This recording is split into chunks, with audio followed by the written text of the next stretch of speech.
Hey everybody. This is Leisha Berry, and I'm here with my magnificent son, Aidan Berry, my Hello. 14-year-old, who is utterly magnificent and who's agreed very kindly to be on the video with us today. We're going to be talking about embodied spirituality in the continuing series of videos about embodied spirituality and what we mean by that. And Aidan's going to be helping me out to talk about that. Just to recap, my definition of embodied spirituality is that we have a seamless, lived understanding of spirit in the everyday miraculous, where we just experience spirit in everything that happens during the day. Not that spirit is somewhere else, or that we have to observe spirit on a special day of the week, or that we need to go and meditate for 10 hours in order to attain spirit. That spirit literally is in everything and flows through everything all day, every moment, and that all we need to do to recognize that and to feel the connection that we have within with spirit and with each other as a connected whole is to just recognize that we are indeed in the midst of spirit all the time. And so we're going to be talking a bit about our experiences of that. But first I want to ask if Aidan has anything that he would offer to add to that definition of embodied spirituality. Embodied spirituality, I definitely agree with you in terms of, like, you don't have to go to church to feel spirit. I mean, it's kind of like the Force in Star Wars. I'm a really geeky person. So, like, in Star Wars, the Force is in everything, so it's basically the same concept. That it just runs through the world. Right. Okay, cool. Thank you for adding to that. And we really have had an experience of embodied spirituality in our family. Oh, yeah. With our 7-year odyssey, 2.5 of which we were actually traveling in our RV. That we have a website, by the way, if you haven't seen it, it's www.berrytrip.us that talks about our trip, where we went, has some photos and some essays that we wrote during the time that we were having our sort of family vision quest. But we really had an experience of spirit being in the everyday during our trip as we were working to heal our family and grow ourselves back together. And one of the things that we did a lot of during that trip was that we were following our inner guidance. Each one of us, there are 4 of us in our family. We have Aidan, who's now 14, Jess, who's now 17 and a senior in high school, and my husband Peter and I. All of us worked very diligently on being able to quiet our minds enough so that we could actually hear our inner voice, hear the inner wisdom that we all have within us, and that we found that it was very beneficial. I think it's supportive in every way. Yeah, in so many ways. Number one, it was really interesting how frequently our inner guidance would say the same thing. Like, we would sit down and ask, which direction to go today? You know, where do we head north? Do we head west? Where are we going? What's the next thing? You know, a lot of surrender and just asking for some guidance about where to go, and how frequently all 4 of us would get the same thing without having talked about it. So as if there was some kind of larger flow of life at work that we were all able to tap into because we were getting quiet enough to do it. Other things that would happen would be the most remarkable instances of meeting people and events that would happen. Do you remember something in particular? You're smiling like you're... We would have interactions that were just mind-blowing. We would meet people that, you know, would just come across our path who would add some really interesting component, you know, to our story, and we would meet people that would suggest places to go, and that was a way of listening, you know, to inner guidance for ourselves, you know, was to have these new opportunities of places to go and explore.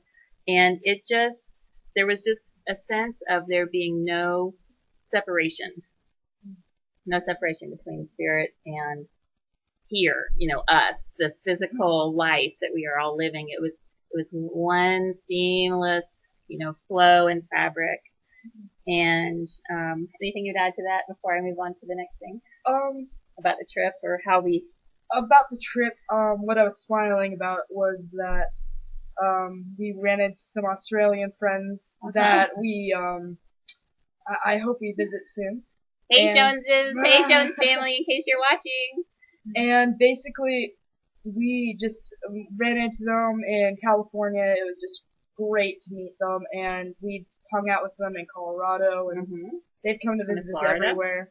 Yeah. So it was really good to see them and meet them. And it was one of those bizarre situations that, you know, we happened to be in a place where we were guided to go. We happened to be there when they were there. When we met, it was one of those moments where you're like, oh, there's something more important than just a casual meeting going on here. This feels like there's something bigger at work, and it wound up being something that was much bigger. They did come to visit us in 2 other places after meeting them in California, and they're really remarkable and wonderful people. So, just one of the many examples of how embodied spirituality as a practice in everyday life was just such a gift to us, and continues to be. In fact, Aidan and I are on a trip right now. We're having a little mini mom and son time, a little road trip, that was guided, you know, for us. We have the sense it was time for us to take off for a little road trip for a few days. And so we, again, listened to guidance, and we wound up going into Tampa and seeing some really neat stuff, discovering the IKEA store in Tampa. God, I want to live there. You can just sleep amongst the couches. It's the simple things, right? And so, and then we were guided to go east into Orlando, and we've seen some of the most remarkable things here in Orlando. The best and the worst in terms of human behavior, which has been really an interesting thing to just observe it and not feel particularly like we had to do anything, just to witness and observe and accept. Again, everyday spirituality, just being with it is very source-like. It's a very non-judgmental place to come from, but just to witness and observe and to wish well, you know, what we encounter.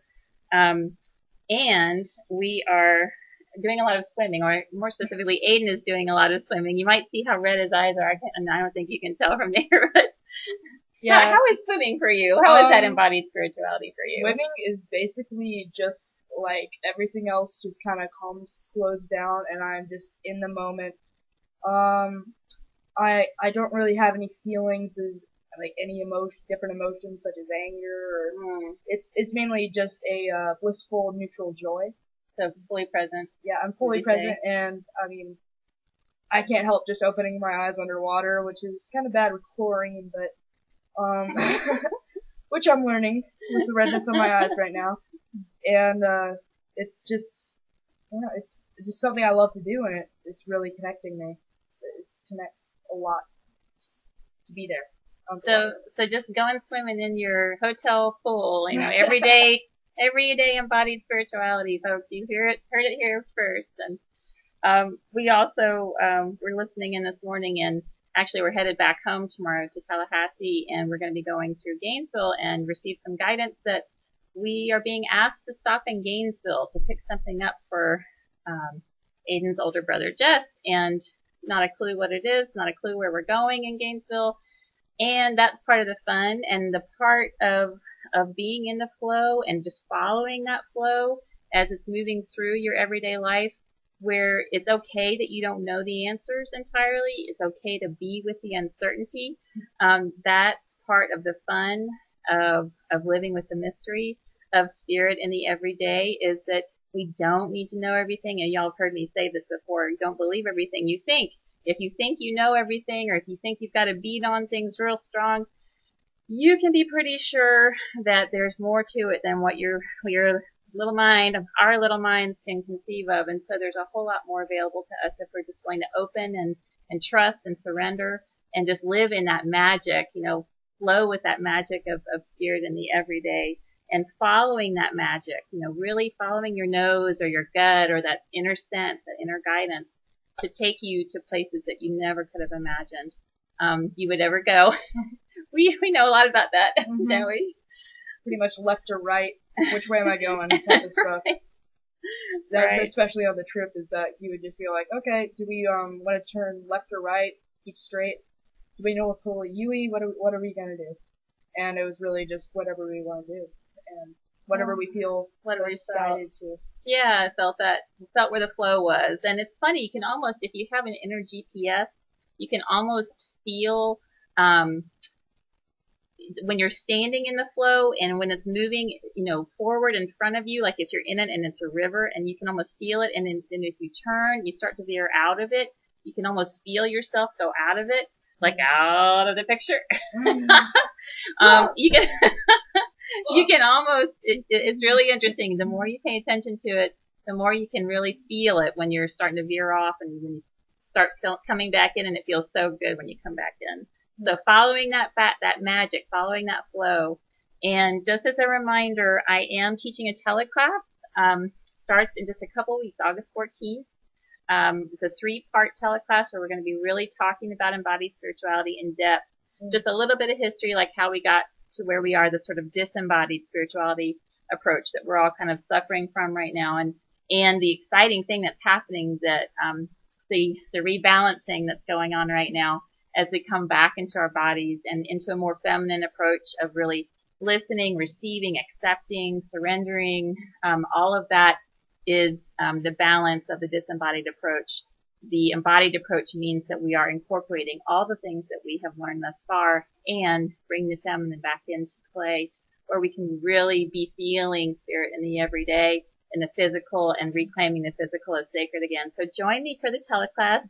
Maybe I'll even have Aidan come on as a guest, teacher. And if you'd like to find out more, please go to my website at www.aliciaberry.com. And by the way, I'm going to be relaunching my website with a new design in the next couple of weeks, but the blog has the new design up top if you'd like to check it out and give me feedback, and that's aliciaberry.com/blog. So in the meantime, have a fabulous embodied spiritual day, and many blessings to all of you. See y'all later. Thanks for watching.